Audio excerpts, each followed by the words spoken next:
Bashore. I don't know that.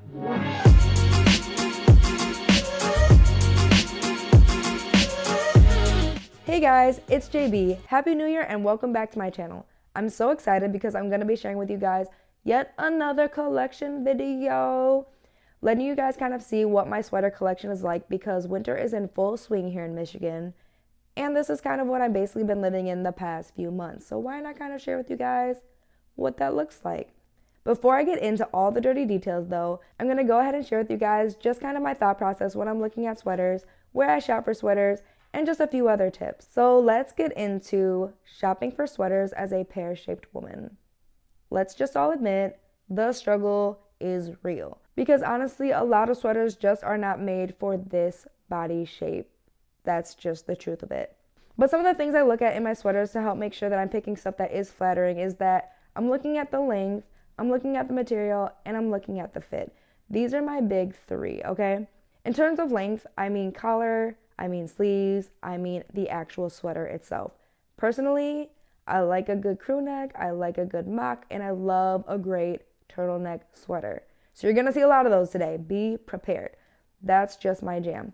I also like longer sleeves simply because I need my sweaters to be functional, okay? I am cold, it is cold, and I wanna be warm, and you can't pull down quarter sleeve sweaters. You just can't.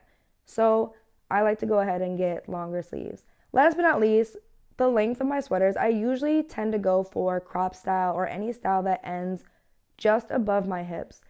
And this is a personal preference simply because I really don't like to feng shui and have to do a lot with my sweaters. And so I just tend to not get oversized, overly long sweaters. For me, and flattering ones are just really hard to find, so I just don't even bother, to be honest with you. That's just me. That's just how I roll. Do you though, boo? The other thing I mentioned is fit, and personally, I really like more fitted styles or shrunken styles. I'm not overly loose. I'm not overly long, and I really like sweaters that will help to enhance my body, which is really hard, just generally speaking, because sweaters can be so big and so frumpy, and that just for me isn't my jam. The third thing is materials. So again, I'm very functional. I want my sweaters to be warm. So I also tend to shy away from larger or open knits because air gets in there. I don't want to have to layer. I just want to throw on the sweater itself and go. And a lot of the bigger, looser knits, unfortunately, a lot of air gets through.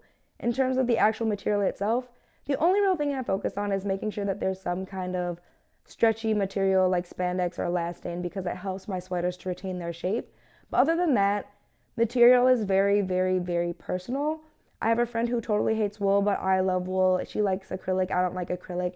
So it really just kind of depends what you like for yourself. But it's really just important that you have something that's soft and comfortable and that fits you really, really well. Another thing that I tend to shy away from is super bright colors. I'm more of a jade tone person in general, but I really just like navies, greens, and neutrals because that's just a lot of what dominates my closet. And I want sweaters that I can mix and match with the clothes I already own. I'm not trying to buy a piece that I have to go buy a whole other outfit for. That's just not a way that I shop. So I always make sure there's multiple ways that I'm going to be able to wear and style this sweater, whether it's for work, whether it's casually, or for a night out. I want to make sure that I'm going to get the most bang for my buck. So that for me is super, super, super important. The other love-hate I have with sweaters is a lot of them have that band around the bottom that kind of create that faux fupa. Really not a huge fan, but as a short girl, I've learned to use this to my advantage in that I can actually fold my sweaters under and rise up the sweater itself to make it more cropped, which makes tucking it in a lot easier and the sweater overall a little bit more flattering. So that's something that I like to try, and I'll show you exactly how that looks in this video. Other than that, again guys, these are just tips that I follow. These aren't the law. This isn't hard and fast and you can only play by these rules. Experiment, try stuff, and really find stuff that makes you comfortable because at the end of the day, it's your money you're spending and you want to make sure you're getting what you want from your pieces. So without further ado, I think I have talked enough. Let's go ahead and get into my actual sweater collection.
guys, that is it. Hopefully you guys enjoyed my sweaters. You saw some ways I like to feng shui my sweaters to make them a little bit more flattering, and just generally how I like to wear them, even with a pair of jeans or a pair of work pants. And you can also get an idea just of the kind of color schemes that I go for. Again, I'm really a big fan of monochrome, so I'm not getting over the top sweaters, and I want stuff that I can easily mix and match, so I really don't want anything that's too much work. But again, it's all about your jam. Find it, rock it, and own it. As always, like, subscribe, and please, please, please comment. I want to know, do you like the format of my videos? Do you want them longer or shorter? Do I talk too damn much? Just let me know what you guys are liking, what you guys aren't liking, because again, I really want to make these videos as helpful as possible for you. So please, please, please share your thoughts below and share your thoughts with others. Anyway, guys, that's all. So thanks for watching, and I'll see you next week. Bye.